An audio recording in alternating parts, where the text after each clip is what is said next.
Hello folks, welcome to another episode of Commander's Corner. My name is Commando Kukog. Lately, there has been so much talk about blacks in America, Africans in America, the treatment of black Americans, and in general, the maltreatment of blacks everywhere. And it is important to understand the relationship between black people and white people. From the days of slavery, which happened over 400 years ago, it was never a mutual relationship.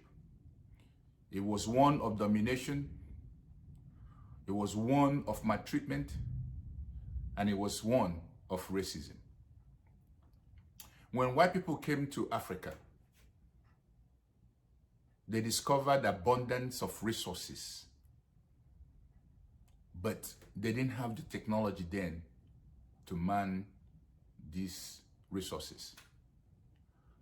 Initially, they were involved in coastal trading, but then they discovered the prowess, the strength of black man to subdue the soil. So they conspired, unfortunately, with some of fellow black Africans to engage in slavery. The Europeans were not the first to enslave Africans. As a matter of fact, the Arabs were the first. The Arabs forcefully engaged Africans in trade, in working their lands, in tending their animals. They forced Africans to become Muslims, but that's for another day. But specifically, when Europeans came, they saw cheap labor, and they did not have the manpower in their homelands to engage their emerging evolution, really, which was the new industrial revolution. They were coming out from that age. So they saw Africans as the cheap labor to develop Europe. And of course, starting from Europe, then to America, the transatlantic slave trade began. Blacks or African Americans were forcefully moved from Africa, chained, ganged up in boats, and taken to America for cheap labor.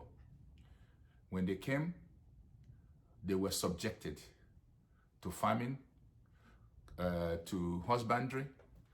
They were separated from each other, sold as slaves, and they were treated in a subhuman conditions. This happened over a period of a long time, hundreds of years, up until you begin to have what is so-called the War of Liberation, the American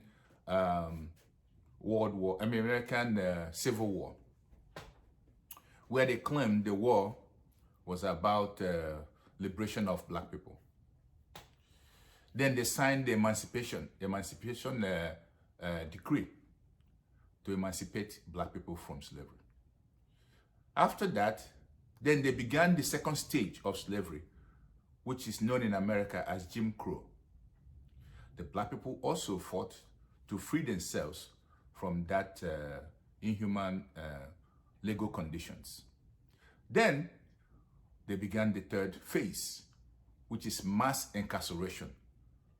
Once somebody is given a record in America, especially a young black man, it is difficult for that young man to go to school, to get a job, to start a business, because they claim he is a convict. He has a record. So when you look at what happened in Minneapolis, Minnesota, a few weeks ago, when an unarmed, innocent black man was murdered on the streets of Minnesota, you will realize that this did not happen just in a vacuum. This is a systematic, institutionalized racism. How the police were trained to treat black people with disdain, to treat black people as criminals, to treat black people as subhumans. So this protest that is going on, these demonstrations across the streets and the cities in America, it's a fed up. People are saying, we came here against our will. Our great-grandfather were subjected to slavery. They were denied human rights. They were denied freedom. They were denied citizen. They were denied basic human rights. And now, 400 or 500 years later, we're still being subjected to racism.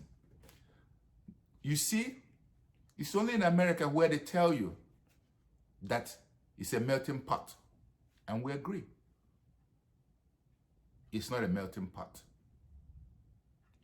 The white men have institutionalized racism in America to subject every black man. Black Americans, African Americans, it doesn't matter. As long as your skin color is black, you have a profile. So now that we know that black Americans came here against their wills, they were brought here, so many of them were taken to Brazil, so many of them were also taken to the Caribbean, other countries. The only nation that fought and was victorious was Haiti. But they ganged up. Europe, especially France, they ganged up with America to blockade Haiti. Today, they claim that Haiti is the poorest nation in the Western Hemisphere. True. But they'll never tell you the reason why. They'll never tell you the reason why, even to today, the Haitians are treated worse than their dogs in their homes. Now, people will say, what do we gain by demonstration? First, if you are held against your will, you must fight. You must revolt. You must rebel. You must demonstrate. You must agitate. You must struggle to free yourself. It's been done.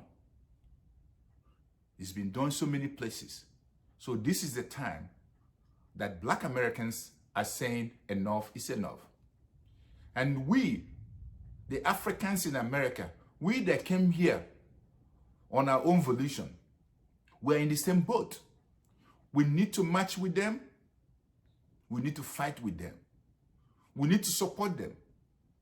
Because these are our brothers and sisters who were taken against their will. These are their children.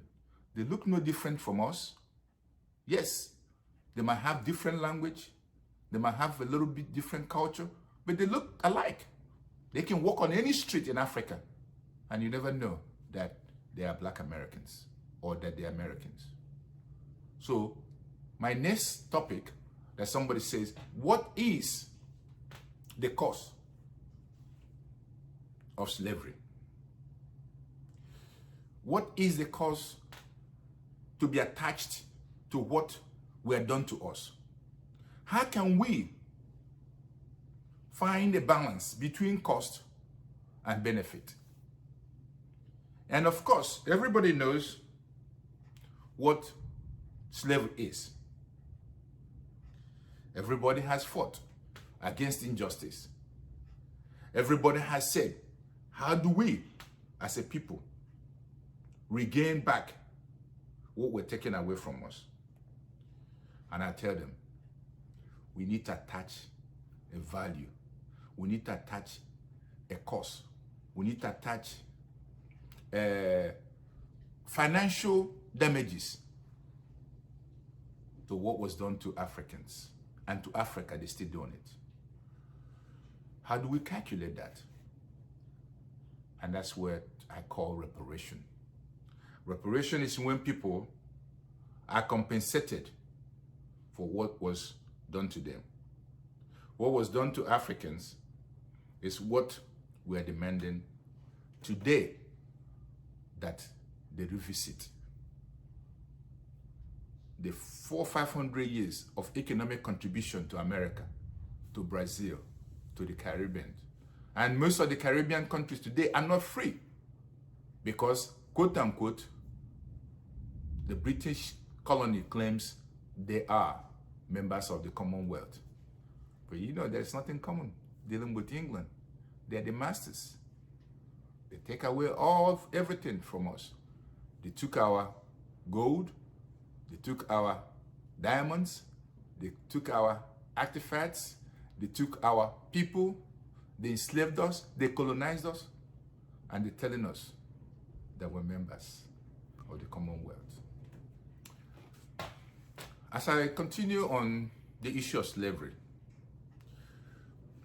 it is important to know that slavery is the most devastating form and act of extreme wickedness. It's when a man decides to deny another man their right against their will. And you know that slavery is driven by capitalism, hate, and racism. They want to make money off another human being. They will auction you off like an animal. They will sell you to the highest bidder. They will separate you from your family. They will take you away to foreign land. They will brutalize you if you oppose. They will kill you because you said no. And of course, the tool of slavery, then and now, they use arms. They kill you. You're subjected to servitude and marginalization. They will pit you against your brother. They'll make you fight each other. They create artificial boundaries. They create countries in Africa.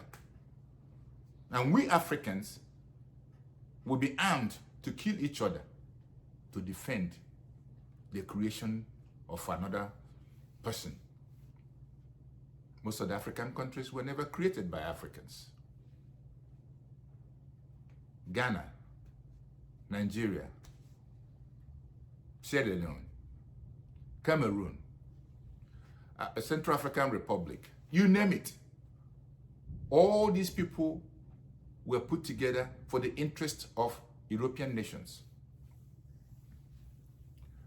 Of course, they rule us because they have advantages over us. They have arms. They are more organized. They divide us, and we cannot organize ourselves to fight them. They use people, our own people, who has influence over us. Our politicians, our leaders. And we say, we're free. We're not free. So, as we begin to talk about slavery, as we begin to talk about reparation, as we begin to talk about compensation, it is important for us to put pen to paper. It is important to see what is going on. How do we get reparation? Yes. What does slavery do to a person? Slavery reduces your self-confidence, your self-worth. It makes you to doubt yourself. It weakens you. It takes away your right and creates doubts in you. It makes you to live an unfulfilled life because someone have taken away your destiny against your will. And worse off, it's not just the physical slavery, the chains on your feet, on your arms, around your neck. It is the mental slavery that makes you to continue to worship their God, to say their prayers, to speak their languages, to wear their cloth, to hate your brother because of them, to defend their interest. And yet, they hate you. That is the cost of slavery. Slavery exposes the ugliness in a person and shows how low people could go to dehumanize another person. It exposes the ugliness. A person like me, who is created in the image of God, would then be reduced to live and treated like an animal. And when you say no, then there's the problem. When you say no, then the forces of colonialism, of slavery, of economic dominance, economic domination will come to play. And that's the police brutality on the streets of America. They have a job to do. Yes, let's blame the police. But the truth is they are doing the master's work. They want to make sure that we are down and we remain down. There is no forgiveness for any person who enslaves another. There is no place in heaven for those that destroy another person's soul. It is difficult to say forgive and forget. It is very difficult. Unless they have shown genuine sincerity, contract to ask for forgiveness, ask for atonement. But the worst of it is that a slave is often not aware of their vulnerability. They are very trusting, helpless, and ignorant. Go to Africa. We don't know that we're still held against our will. Every day we jet away to Dubai. We go to Dubai to buy wedding gowns. We go to Europe to buy Gucci, Fendi, Versace. Our musicians are constantly singing about Bugatti, Lamborghini, Maserati. Every politician that makes a little money will want to go to overseas for medical treatment, for investment. We don't know that we're still being held against our will. And that's the mental slavery. And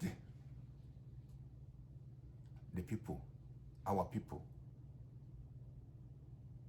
have not woken up.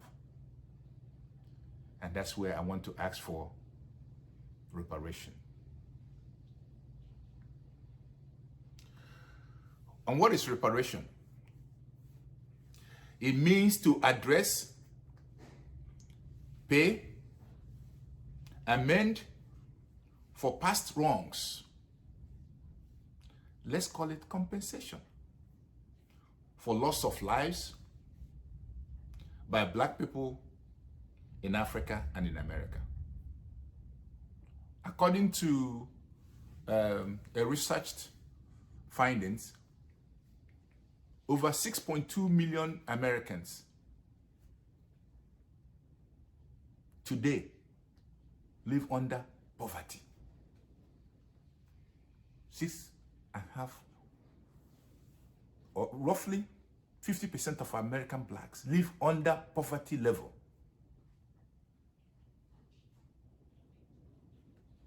In Africa, I would say almost 70% of the population live under poverty level. So the impact of slavery, of colonialism, is still impacting and affecting Africans. And that's why I say there should be reparation.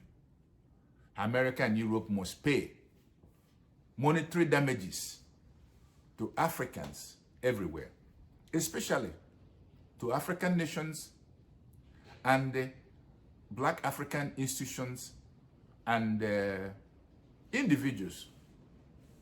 We can go back in history. It's well documented the number of people that were brought here in America, in Caribbean, in Brazil. How do we quantify the amount? Some people say 1 trillion. It might not be enough. Because every life, all the Black lives matter. Whether it was then or now. So we need to sit down. We need to organize ourselves. We need to empower ourselves. In Africa, the African leaders need to step up. We need to develop ourselves. And then we invite the European nations. All the European nations were involved in slavery. From Britain, Portugal, Spain, France, Germany, no exception. And the worst was Denmark. So we need to go back in history and invite them and present to them the cost. If it's 1 trillion, let's sit down. America has the money. UK has the money to pay. Look, Africa don't need them. They need Africa till tomorrow. All their goals, they get it from Africa. Their diamonds, they get it from Africa. All the materials that need to build the modern smartphones, they get it from Africa. To build the airplanes, everything. If they refuse, they will have to tighten, squeeze a little bit of that resources. We can only do it if we organize, if we put our house in order. So that's my my take on this issue of slavery and, of course, reparation. They have to pay. And I want to hear from you. I want you to like. I want you to comment. I want you to subscribe. I want to hear from you. I don't have the answer to all the questions that people are asking or debating. It's just my own point of view in this few minutes of this blog. But discuss these ideas with people. Why is Africa where it is today? Is it because we cannot develop our place? We cannot clean the streets? We cannot build things that we need?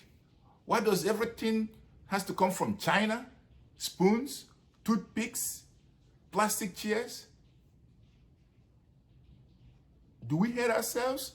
Or do we still feel inferior because we were enslaved? We can change all this. Thank you for being on the Commander's Corner.